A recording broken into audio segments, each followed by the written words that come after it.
It was a dark and stormy night, the perfect setting for a horror story.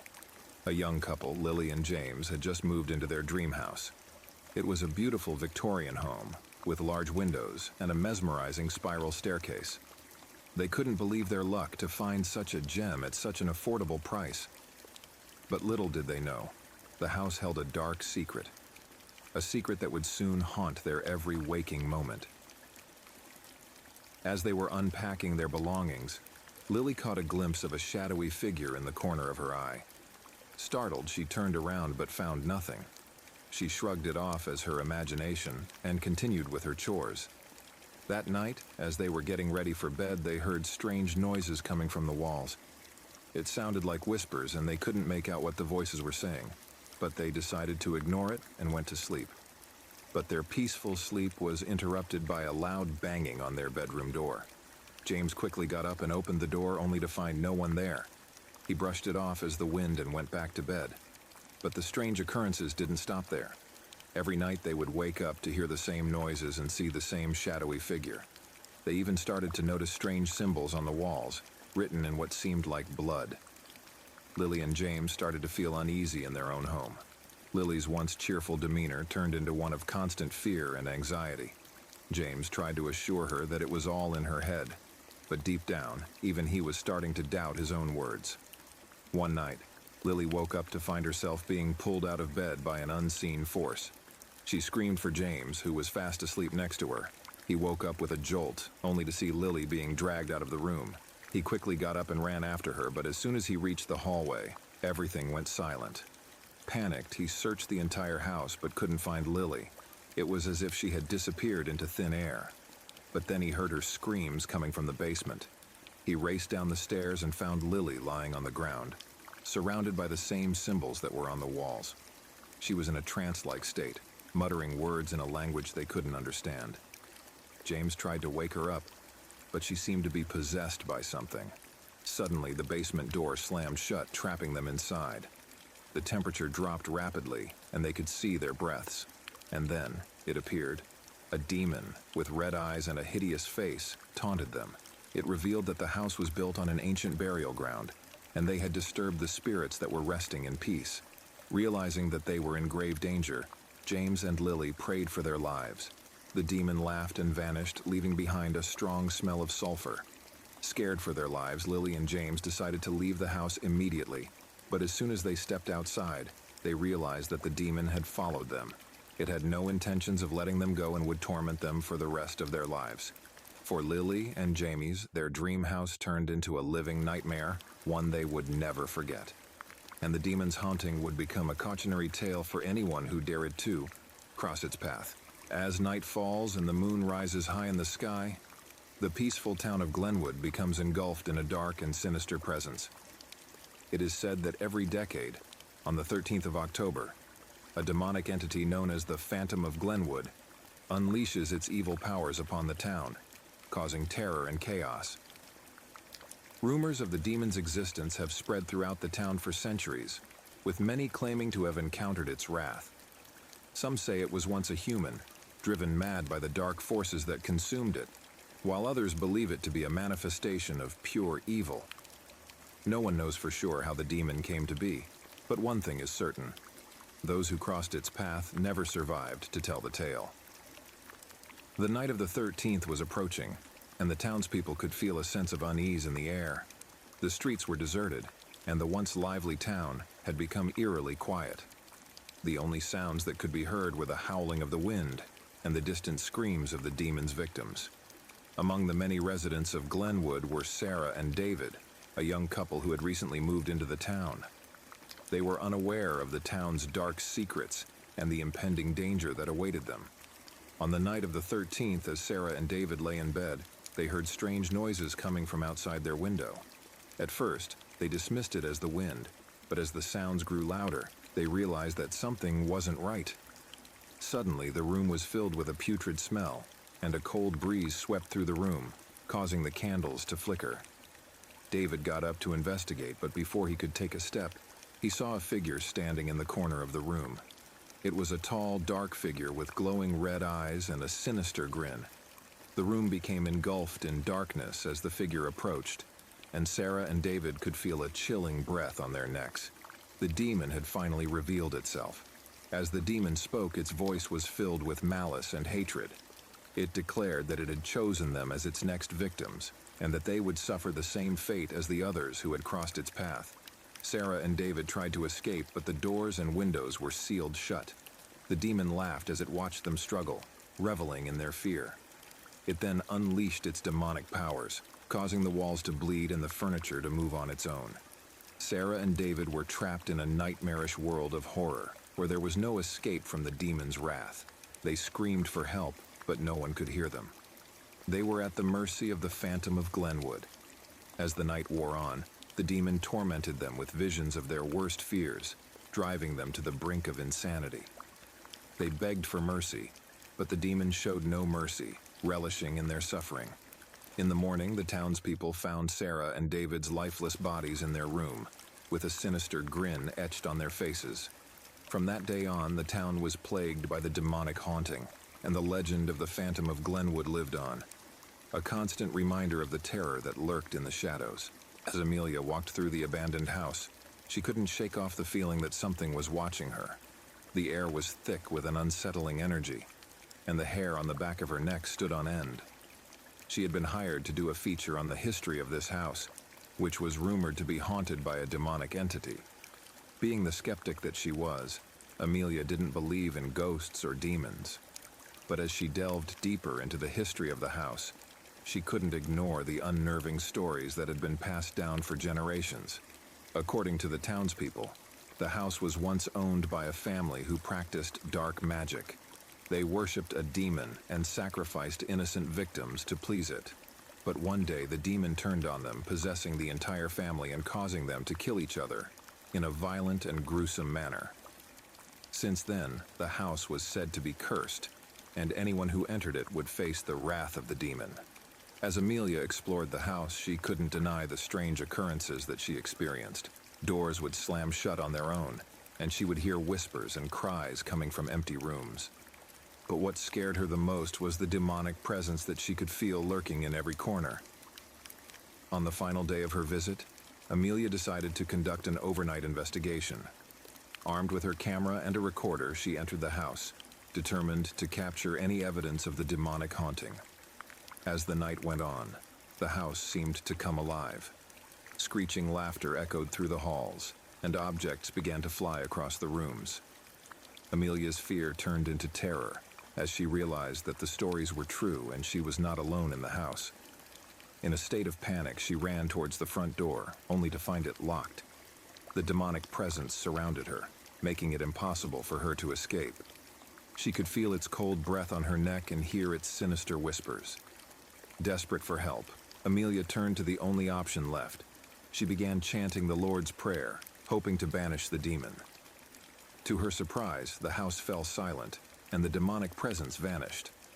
Shaken and traumatized, Amelia fled the house, vowing to never return.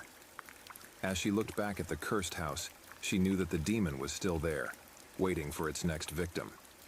From that day on, Amelia never spoke of the demonic haunting, fearing that it would bring the demon's wrath upon her once again.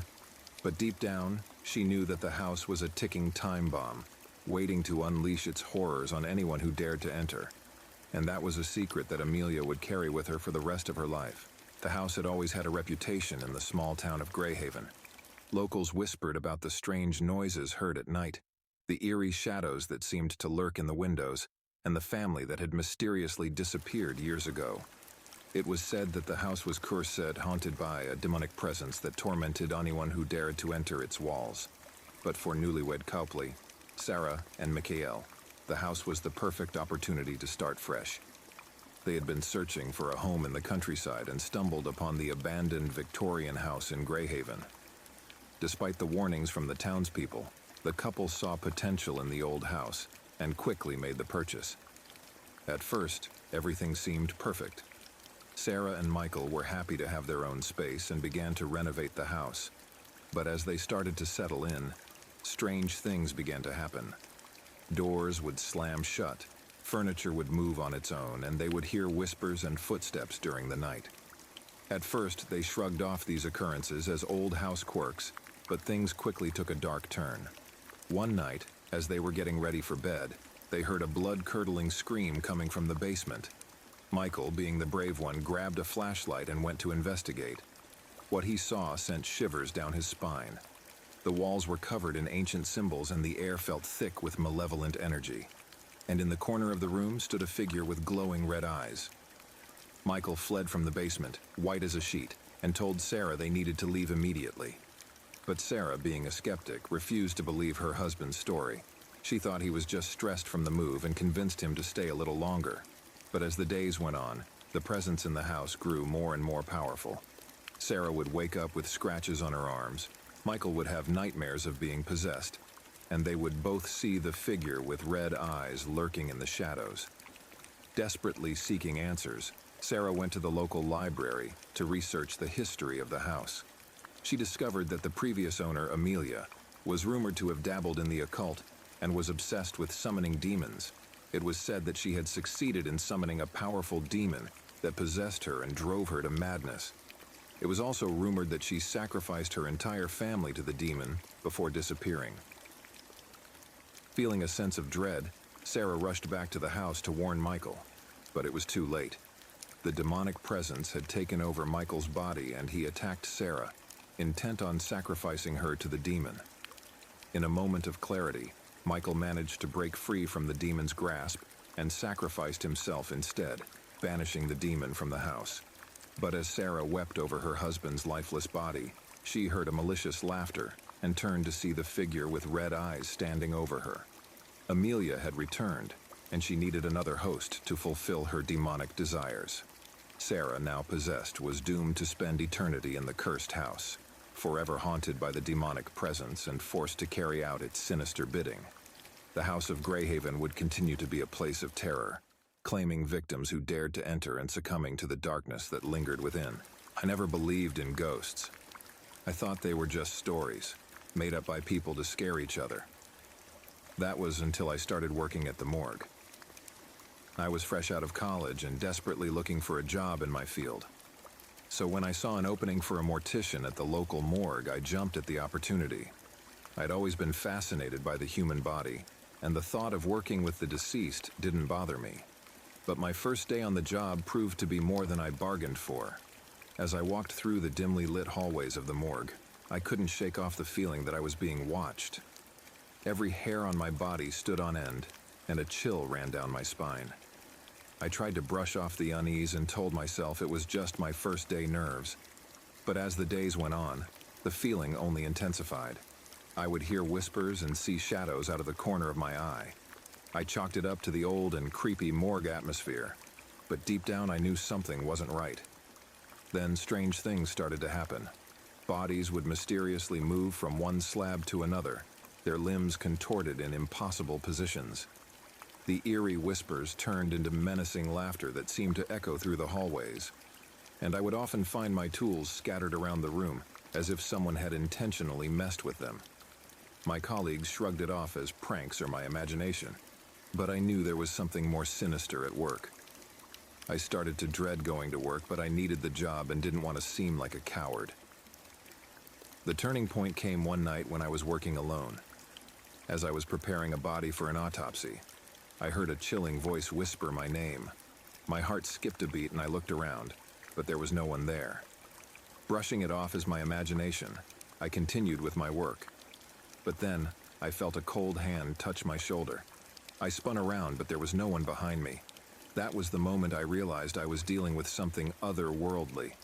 I knew I had to find out the truth behind the haunting at the morgue. I stayed late one night and started to investigate. As I dug through old records, I discovered that the building the morgue was housed in was once used as a satanic ritual site. Rumors had it that a group of cultists had sacrificed a young girl, and her body was never found. I knew then that the presence in the morgue was not a ghost, but a demon, a demonic entity that preyed on the souls of the dead and tormented the living. Armed with this knowledge, I performed a cleansing ritual in the morgue. But the demon was not going to go down without a fight. The lights flickered and the temperature dropped rapidly. I could hear the demon's laughter echoing around me, taunting me. but I stood my ground and continued the ritual. I could feel the demon's presence getting weaker and weaker until finally it was gone. The eerie ambiance of the morgue was replaced with a sense of calm and peace. Since that night, the morgue has been quiet. No more strange occurrences, no more whispers or shadows. I have even started to enjoy my job, knowing that I have banished the evil that once resided there.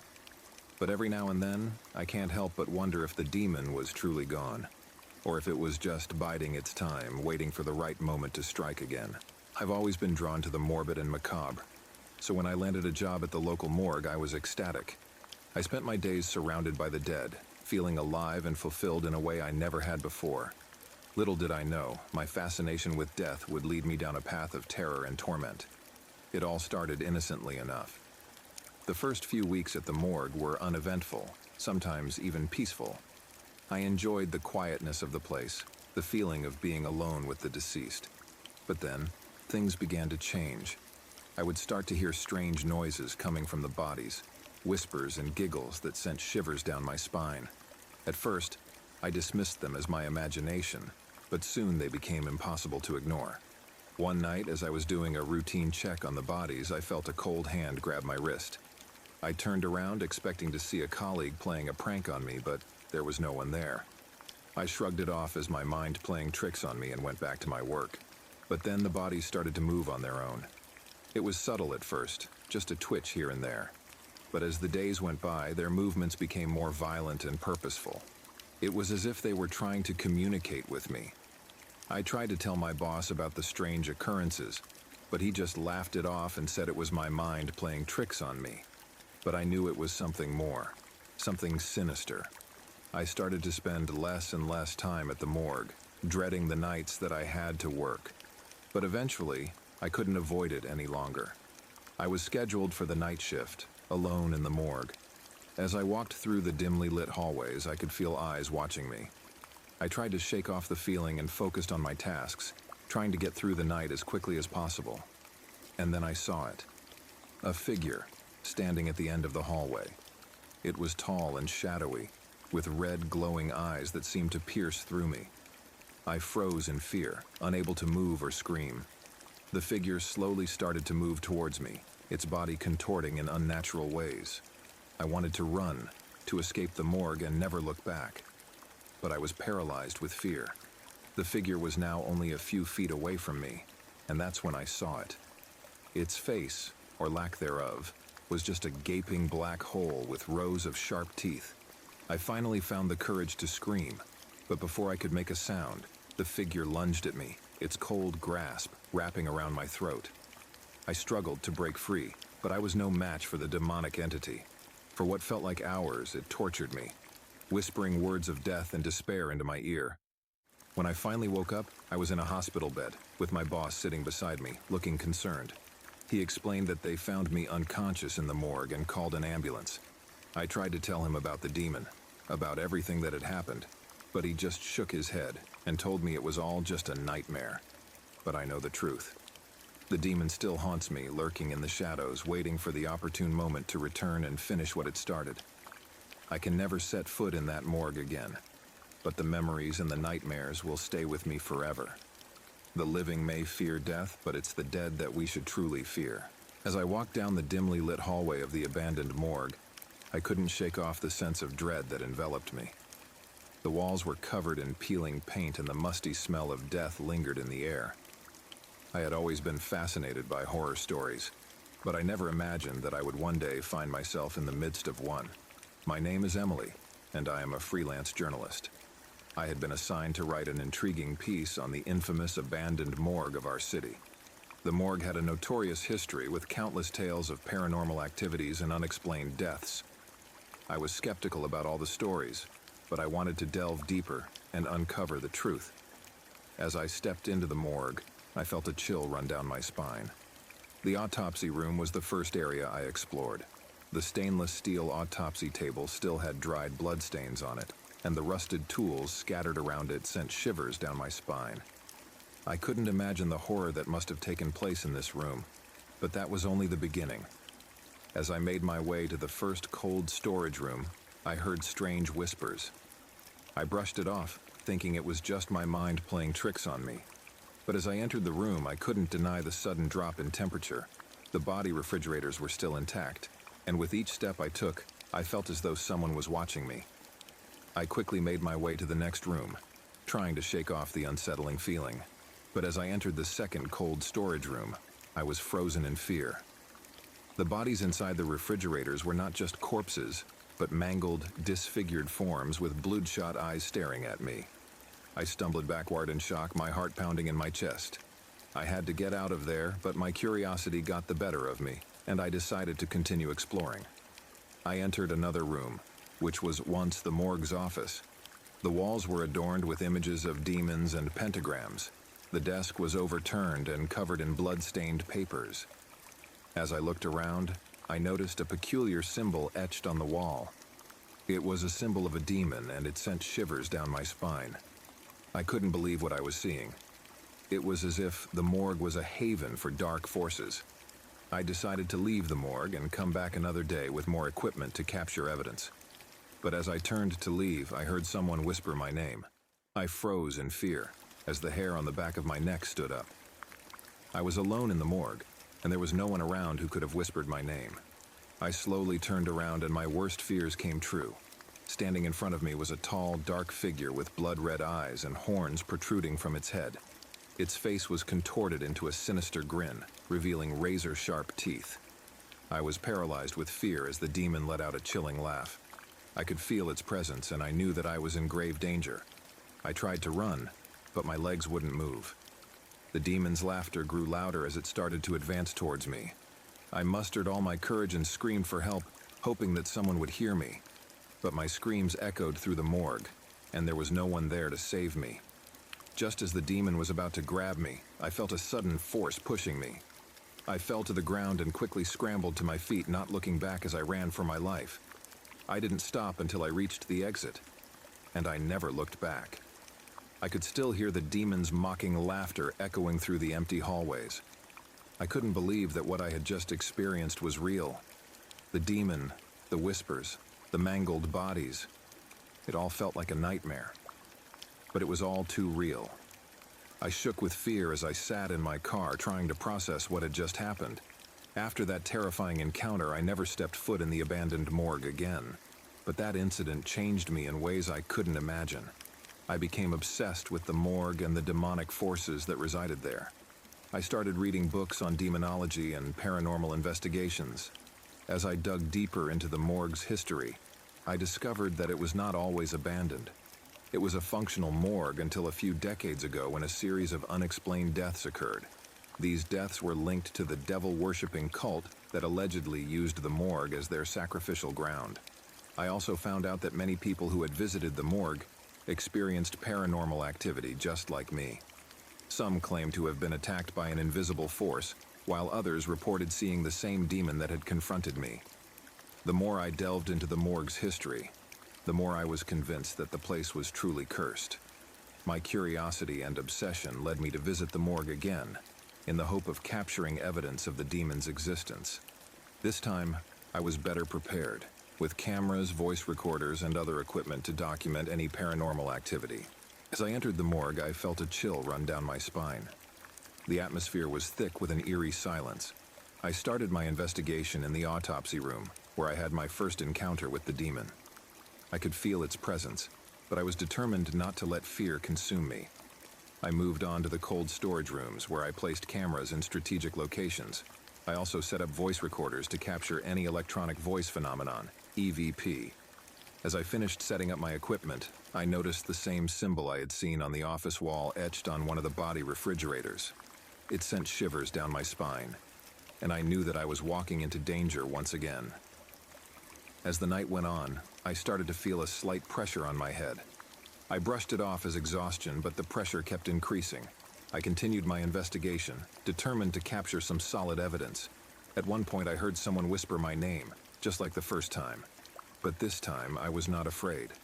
I had a sense of familiarity, as if the demon and I were old acquaintances. But just as I was about to conclude my investigation, things took a terrifying turn. I was in the autopsy room, examining the footage from my cameras when I heard a loud bang. It was coming from the cold storage rooms. I cautiously made my way to the rooms, and what I saw will haunt me for the rest of my life.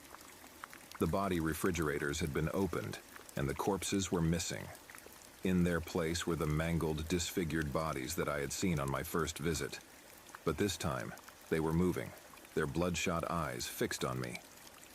I was paralyzed with fear as the bodies moved closer and circled around me. Suddenly, the body refrigerators slammed shut, and the corpses disappeared, leaving me alone in the empty morgue. I was breathing heavily, my body covered in cold sweat. But my terror didn't end there. As I tried to make my way out, I found the exit mysteriously locked. I was trapped in the morgue with no way out. I could hear strange whispers and see shadows moving around me. I knew that I was not alone in the morgue, and for the first time I was genuinely terrified. I could feel the demon's presence, and I knew that I was in grave danger.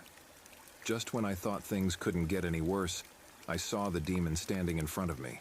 Its blood-red eyes pierced through me, and its sinister grin sent chills down my spine. The demon let out a chilling laugh as it spoke to me in a deep, demonic voice. "You have been warned, Emily. Leave this place and never come back," it said before disappearing into thin air. In that moment, I realized that I had been spared by the demon. I was terrified, but I was also grateful that I had made it out alive. As I made my way out of the morgue, I vowed never to return to that cursed place. The next day, I submitted my article on the haunted morgue, but I left out my personal encounter with the demonic forces. I didn't want to risk anyone else's life by revealing the truth.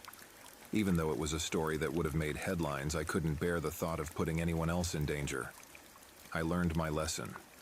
Some places are better left alone. The abandoned morgue will always remain a place of horror and mystery, a place where I came face to face with the demonic forces that still reside there. As for me, I will continue to write about my encounter, but from a safe distance, far from the cursed morgue. As the tales unfold, we invite you to like, comment, and share this video with your fellow thrill seekers. Spread the whispers of the night far and wide, inviting others to join our gathering beneath the moon's watchful gaze. But our invitation doesn't end there. We want to hear from you, dear viewers. Share with us your favorite stories from the depths of the night. Which tale sent chills racing down your spine? Which character lingered in your thoughts long after the final word was spoken? And if you dare, share with us your own encounters with the unknown. Have you ever glimpsed a shadowy figure in the corner of your eye? Or felt a chill run down your spine in the dead of night? Let us know in the comments below, and Tugather will weave a tapestry of tales that will linger in the darkness long after the final whisper fades away. So join us, dear viewers, in the dark masquerade. Like, comment, and share, and let your voice be heard in the symphony of the night. As a horror enthusiast, I have always been drawn to the thrill and terror of demonic entities. However, nothing could have prepared me for the horrifying ordeal I experienced one night while driving. It was a typical Friday night, and I was returning home after a long day at work. The clock struck midnight as I began my journey back home on a long, deserted road. The air was thick, and I could feel the tension building up inside me. I switched on my car stereo to ease my nerves, hoping some music would distract me from the eerie silence that surrounded me. As I continued to drive, I couldn't shake off the feeling that someone or something was watching me. I glanced in my rearview mirror but saw nothing. I tried to brush it off as my overactive imagination, but the feeling only grew stronger. Suddenly, my headlights caught onto a figure standing on the side of the road. It was a dark silhouette, cloaked in a long black robe. I slammed on the brakes, my heart racing in my chest. I couldn't believe what I was seeing. The figure began to approach my car, and I could feel the air getting colder. A chill ran down my spine as it came closer, and as it reached the front of my car, I could see its face. It was a tall, gaunt, and pale man with glowing red eyes, a malicious grin, and sharp, pointed teeth. I couldn't help but gasp in terror as I realized I was face to face with a demonic entity. With trembling hands, I tried to start my car, but it wouldn't budge. The entity slowly circled my car, scratching its long, bony fingers against the metal, making a chilling, screeching sound. I could feel my heart beating in my throat as all my attempts to escape failed. Suddenly, it stopped and stared directly at me. I could feel its intense gaze piercing through my soul. I tried to look away, but I was paralyzed with fear. And then it spoke in a voice that sent shivers down my spine. "Hello, human, I have been waiting for you. Don't be afraid, I promise to make your death quick." I couldn't believe what I was hearing. I was certain that this was it.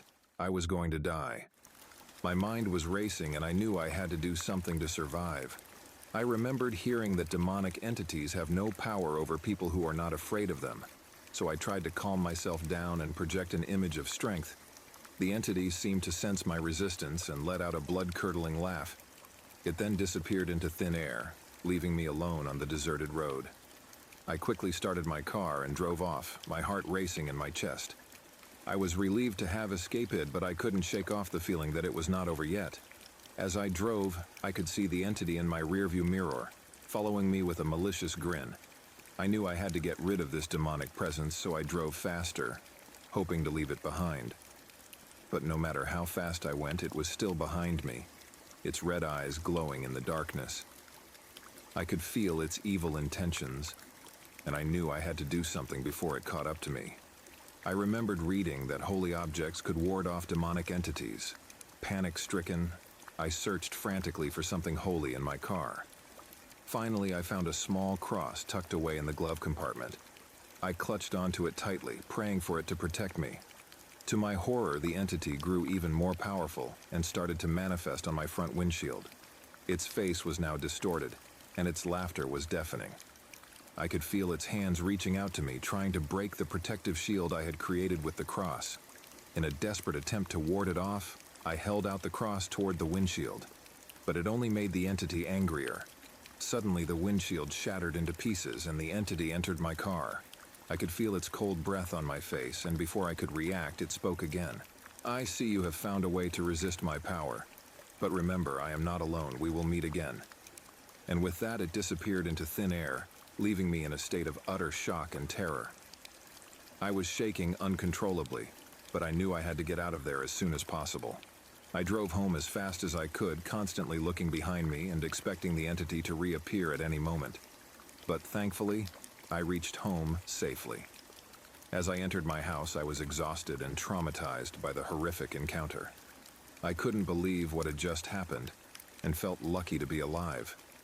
I vowed to never drive on that deserted road again, especially not at night. The experience left me scarred for life, and I found myself constantly looking over my shoulder, afraid that the demonic entity would come back for me. I still have nightmares about that night, reliving the terror and helplessness I felt in the presence of pure evil. I have shared my story with friends and family, but most of them refuse to believe it, labeling it as a figment of my imagination. But I know what I saw and experienced was real, and I warn everyone to be cautious while driving at night, for you never know what evil could be lurking in the darkness. In the end, I have come to realize that the world is full of unexplainable and terrifying things. Whether you believe in the existence of demonic entities or not, it is always better to be safe than sorry. So next time you find yourself driving on a deserted road at night, remember my story and be on the lookout, for you never know what horrors may await you on the dark, empty roads. As I sit here in the dimly lit office, surrounded by the eerie silence of the night, I cannot help but feel a sense of unease wash over me. This is my routine, being one of the few employees who are assigned to work after hours in this building. But something about tonight feels different, something sinister in the air that makes my heart race and my spine tingle. You see, this office building is not your typical 9-to-5 workplace. It is rumored to be built upon an old cemetery, and many believe that the spirits of the dead still roam these halls long after the living have gone home. I scoffed at these silly superstitions when I first started working here, thinking it was all just a ploy to make the place seem more exciting.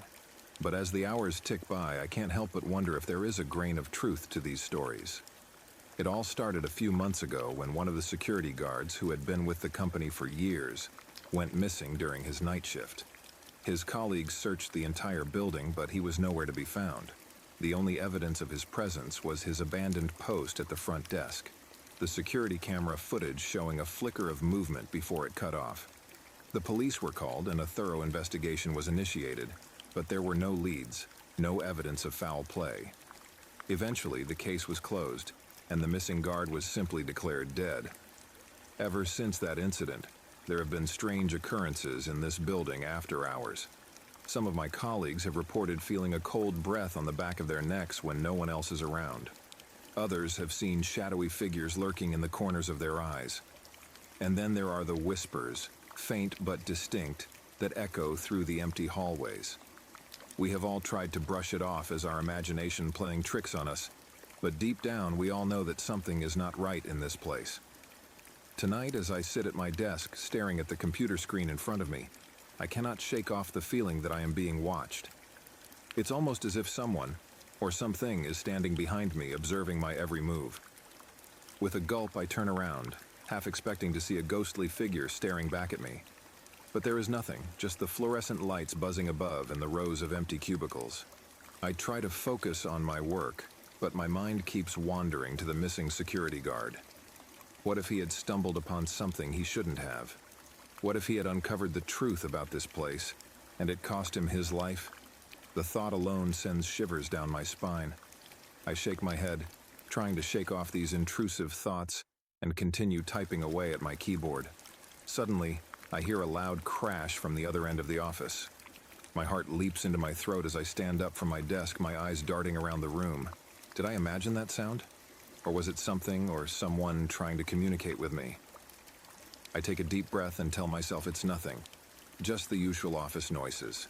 But deep down, I know it's not that simple. I decide to take a walk around the building, telling myself it will help calm my nerves and maybe, just maybe, I'll find some evidence or explanation for the strange occurrences. As I make my way down the dark hallways, I feel an inexplicable sense of dread wash over me. It's almost as if the silence is being broken by the sound of whispers, getting louder and louder with each step I take. Out of the corner of my eye, I see a flicker of movement. I turn to see what it was, but there is nothing. I tell myself that it's just my imagination playing tricks on me, but the feeling of being watched intensifies. I quicken my pace, my heart pounding in my chest, when I suddenly hear a loud shriek echoing through the halls. I freeze in my tracks, trying to pinpoint where the sound is coming from, but it seems to be coming from all around me. In a state of panic, I try to make my way back to my desk, but the layout of the building seems to have changed. The once familiar hallways now seem like a never-ending maze, and I cannot find my way back. I feel like I'm being pulled in different directions, my mind playing tricks on me, making me lose my grip on reality. Just then, I see the unmistakable figure of the missing security guard standing at the end of the hallway, his eyes wide and bloodshot. I gasp and take a step back, but he walks towards me, his movements almost robotic. I want to run, but my feet are rooted to the ground. As he gets closer, I can see that his uniform is ripped and stained, and there are deep scratches on his face. I realize with horror that this is not the same security guard, but a twisted version of him, a demonic presence that poses a threat to anyone who dares to cross its path. I close my eyes and count to 3, gathering all my courage to look up and face this abomination. But just as I do, the lights flicker and the guard is gone. In his place stands a figure that I can only describe as pure evil. Its eyes are blood red, and its mouth is stretched into a sinister grin. I scream and run as fast as I can, not looking back until I reach my desk and lock myself in my office. I sit in my chair, my hands shaking and my heart beating out of my chest. I try to collect myself and think rationally. Maybe it was just my mind playing tricks on me, or perhaps it was all a dream. But deep down I know it was real, and I may not make it out alive if I stay in this building any longer. I grab my things and make a run for the exit, not daring to look back. As I step out into the cool night air, I realize that I have never felt so relieved to be outside. I vow never to return to that office building after hours, and to warn others of its demonic presence. Because no job is worth risking your life for, and this office building is a living nightmare. Much worse than any horror story I have ever heard. As a graveyard undertaker, my job is to ensure that the final resting place of the dead is well maintained and peaceful. I have been working in the graveyard for the past 10 years and had my fair share of eerie experiences, but nothing could have prepared me for what I encountered last night. I am still shaken to the core, sitting in my office and writing this, reliving the horror that unfolded before my very eyes. It was a typical night at the graveyard, with the moon shining high up in the sky, and the only sound breaking the silence was the occasional rustling of leaves. I was putting the finishing touches on a freshly dug grave when I heard a faint whisper behind me. I shrugged it off, thinking it must have been the wind, and continued with my work. But as the night wore on, the whispers became more distinct and menacing. The hairs on the back of my neck stood up, and a chill ran down my spine. I tried to shake off the feeling of dread that was creeping into me, telling myself it was all in my head. As I was locking up the gates and getting ready to go home, I saw a figure standing at the far end of the graveyard. It was a tall, lanky man clad in a black cloak, and his face was hidden behind the hood. As I approached him, I noticed his eyes were glowing a bright red, and I could feel his malevolent gaze piercing through me. Without saying a word, he turned and started walking towards the nearby mausoleum. My curiosity got the better of me, and I followed him. But as soon as I stepped inside the mausoleum, the door slammed shut, trapping me inside with the mysterious figure. I could hear him chuckling, and a voice whispered in my head, "You have entered my domain, and now you shall never leave." My heart was racing, and I was paralyzed with fear, unable to move a muscle. The centuries-old coffins and the musty smell of decay only added to the horror of the situation. Just as I thought it couldn't get any worse, I heard the sound of shuffling, and the coffins started to open one by one. The undead emerged, their lifeless eyes fixed on me, their mouths open in a silent scream. I could feel their cold, clammy hands trying to grab me, and I frantically tried to escape, but it was as if an invisible force was holding me back. The figure in the black cloak appeared in front of me, and I could see his face now, or rather the lack of it. His skin was rotting, and he had no eyes, just empty sockets oozing with darkness. His lips curled into a malicious smile, and he said, "Welcome to my world where the dead never rest and the living are condemned to eternal torment." I knew then that I was in the presence of something demonic. The whispers that haunted me all night were his doing, and the undead were under his command. I was trembling with fear, knowing that I might never make it out alive. But then, a glimmer of hope shone through the darkness. The figure seemed to be in pain, and he said, "I have been trapped in this cursed mausoleum for centuries, and I need a new vessel to escape. You will do nicely." As terrified as I was, I knew I had to find a way to escape this evil entity. I prayed for strength and courage and tried to think of a plan. Suddenly, a voice in my head whispered, "The key, find the key."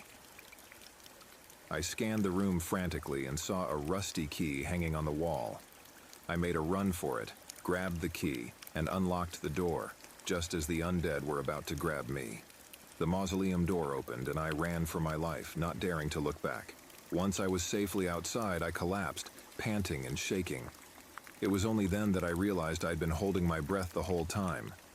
As I sat there trying to calm my nerves, I saw the dark figure emerge from the mausoleum, his eyes blazing with fury. But he couldn't leave the confines of the graveyard, and as the first rays of sunlight appeared, he vanished into thin air, taking his undead minions with him. I stumbled back to my office, my mind reeling from the events of the night. I knew I had to quit my job as a graveyard undertaker, but deep down, I also knew that the demonic entity was still lurking in the graveyard, waiting for its next victim. But I had to warn others about the danger that lurked within those gates. I called the local authorities and told them everything that had happened. Of course, they didn't believe me, and I could see the skepticism in their eyes. But as I led them to the mausoleum, they saw the evidence for themselves. The rusty key was still hanging on the wall, and the mausoleum was covered in dust and cobwebs, as if it had been abandoned for centuries. The authorities searched the entire graveyard, but there was no sign of the demonic entity or the undead. They told me I must have had a nightmare, and I was just relieved that it was all over. But even as I write this, I know that the evil entity is still there, biding its time, waiting for its next opportunity to escape and wreak havoc on this world. I quit my job and moved far away from the graveyard, but I still have nightmares about that fateful night. I have come to realize that there are some things in this world that cannot be explained by science or logic. Some things are beyond our understanding, and for our own safety, it's better not to delve into the realm of the unknown. So, If you ever come across a graveyard undertaker with a haunted look in their eyes, know that they have seen things that would make your blood run cold. And beware. For the next time the moon shines bright and the only sound in the graveyard is the rustling of leaves, it might not just be the wind. It was a dark and stormy night, the kind of night that sends chills down your spine and makes you want to huddle under the covers. I had just arrived at my off-grid homestead in the deep woods of the Pacific Northwest. The nearest town was miles away, and the only source of light was the flickering lantern that I had brought with me. But little did I know, this night was going to be the start of a living nightmare. I had always dreamed of living off-grid, away from the chaos of city life. So when I stumbled upon this remote piece of land surrounded by nothing but trees and silence, I knew it was meant to be. The previous owner had warned me of the strange occurrences that had taken place on the land, but I dismissed it as mere superstitions and moved in anyway.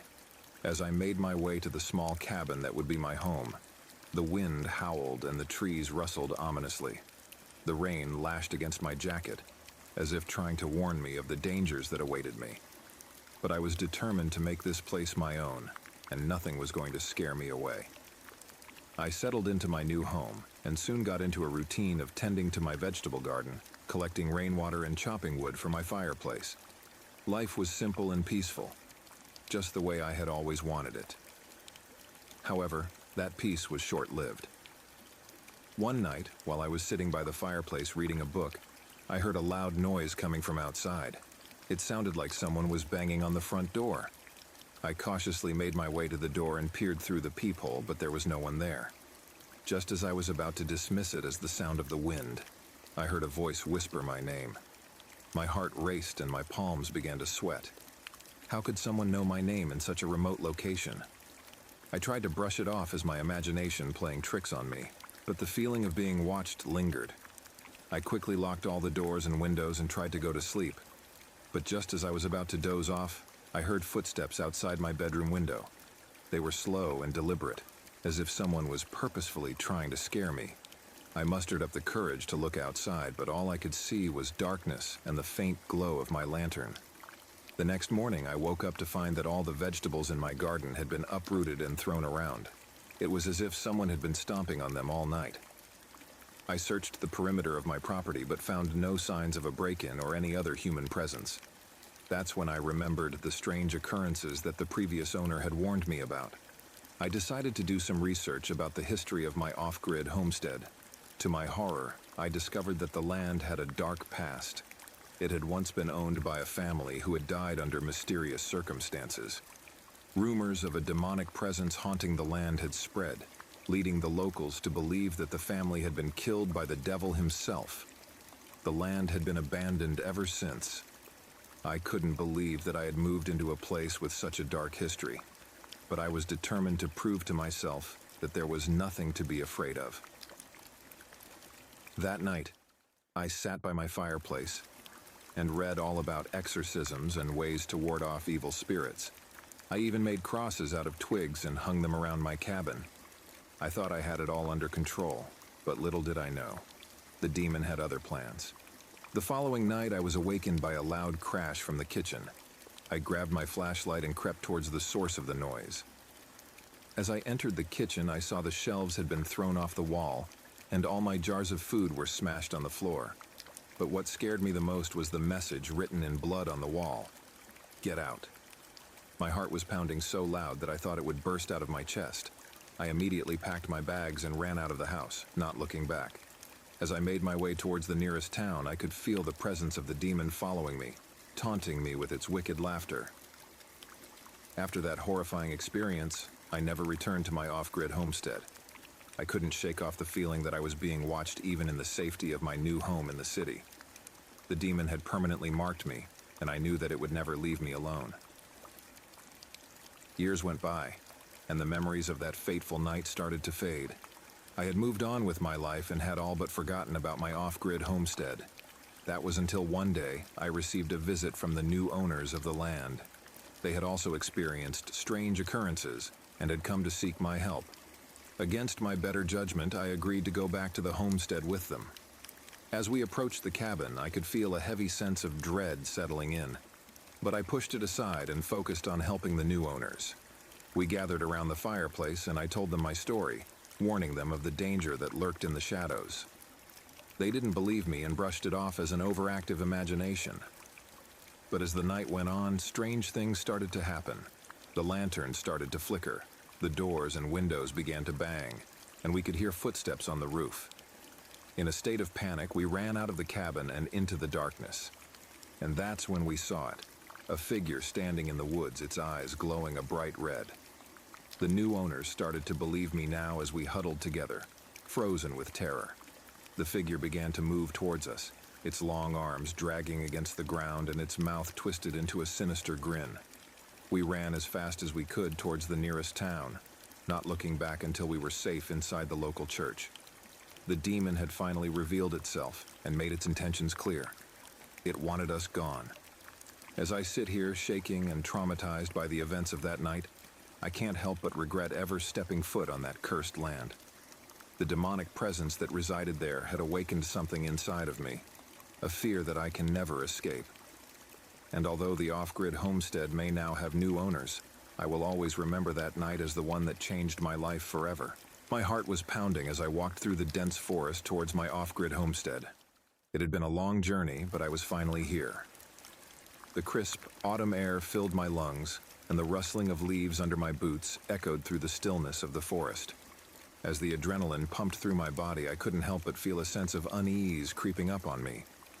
Little did I know, this was just the beginning of a demonic horror story I will never forget.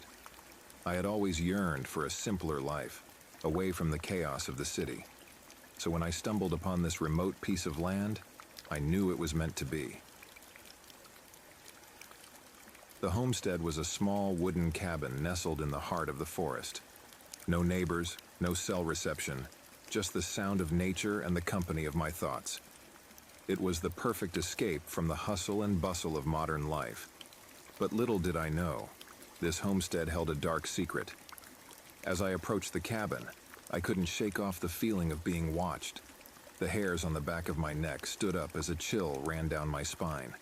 I dismissed it as my mind playing tricks on me, and continued towards the cabin. But as I got closer, I noticed something strange. The cabin seemed to emit a faint red glow. Confused, I quickened my pace to get a better look. What I saw next made my blood run cold. The windows were smeared with red handprints, and the door had a large, ominous symbol carved into it. It was a pentagram, unmistakably. My heart was racing as I hesitantly pushed open the creaky door. The inside of the cabin was just as unsettling as the exterior. The walls were covered in crude drawings of demonic figures, and the air was heavy with a putrid smell. I tried to brush off the feeling of dread that was slowly taking over me, but I couldn't shake it off. As I explored the cabin, I stumbled upon a small wooden box tucked in the corner of the living room. Curiosity got the better of me and I opened it. Inside were old, tattered books with strange symbols and writings that I couldn't decipher. I also found a journal filled with pages upon pages of handwritten entries. I began to read, and what I discovered was beyond my worst nightmares. The previous owners of this homestead were a family of occultists who had performed dark rituals in this very cabin. They had summoned a demon and it had possessed their daughter. It had driven them to madness and ultimately led to their demise. As I read through the journal, I couldn't believe what I was learning. I had unknowingly stumbled upon a cursed homestead, and it seemed that history was about to repeat itself. Frantically, I tried to come up with a plan to rid the cabin of the demonic presence, but it was too late. As the night fell, the cabin came to life with a sinister energy. Strange noises echoed through the walls, and I could feel a cold presence lingering in the air. I could sense that I was not alone. Suddenly, the door slammed shut behind me and the lights flickered, leaving me in complete darkness. My heart was pounding in my chest as I fumbled for my flashlight. But before I could turn it on, a voice whispered in my ear, "Welcome to your new home."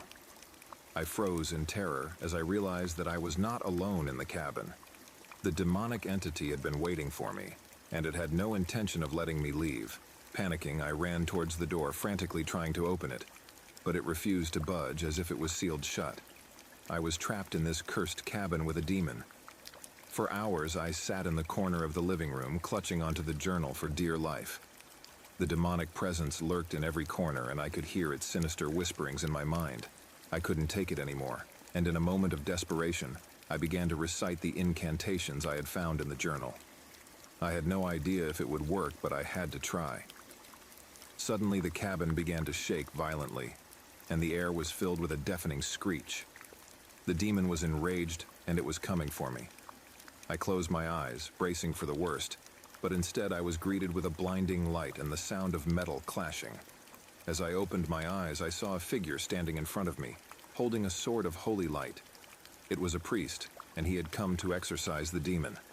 The next few hours were a blur as the priest performed a grueling exorcism.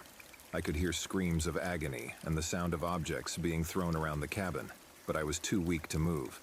When the ritual was over, all was silent. The cabin was still and the red glow was gone. The priest helped me out of the cabin, and as we walked towards his car, I couldn't help but look back at the homestead. It was no longer the cursed cabin that had almost ended my life. It was just a small wooden cabin in the middle of the forest. As I drove away from the homestead, I couldn't believe what I had experienced. It felt like a nightmare, but the journal and the priest's account of the past events proved otherwise. I never returned to the off-grid homestead again. The memories of that night still haunt me, and I can't shake off the feeling that it all happened because of my desire for a simpler life. The demonic horror story of the off-grid homestead will always be a cautionary tale in my mind. A reminder that sometimes the simple life we crave can lead us down a path of unimaginable horror. As I sit alone in my off-grid homestead, surrounded by the thick trees and the eerie silence of the night, I can't help but feel a creeping sense of dread. This homestead was meant to be a peaceful escape, a refuge from the chaos of the modern world. But now, I realize that I may have made the gravest mistake of my life by choosing to live here. It all began a few months ago when I stumbled upon this abandoned property in the middle of the woods. The previous owners had long passed away, and the place was left to rot in solitude. As an introvert who yearned for a simpler and quieter lifestyle, it seemed like the perfect opportunity to start anew. However, I soon discovered that this place had a dark and sinister past. The villagers whisper about it in hushed tones, warning me to stay away. But I shrug it off their warnings, thinking it was just another old wives' tale to scare off outsiders. Little did I know the horrors that awaited me in this seemingly idyllic homestead.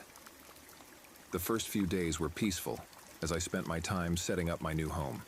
I had no electricity, no internet, and no phone reception, but I found comfort in the simplicity of living off the grid. The only source of light came from the kerosene lamps I had stocked up on, adding to the rustic charm of the place. But as the sun set on my third day, things started to take a sinister turn.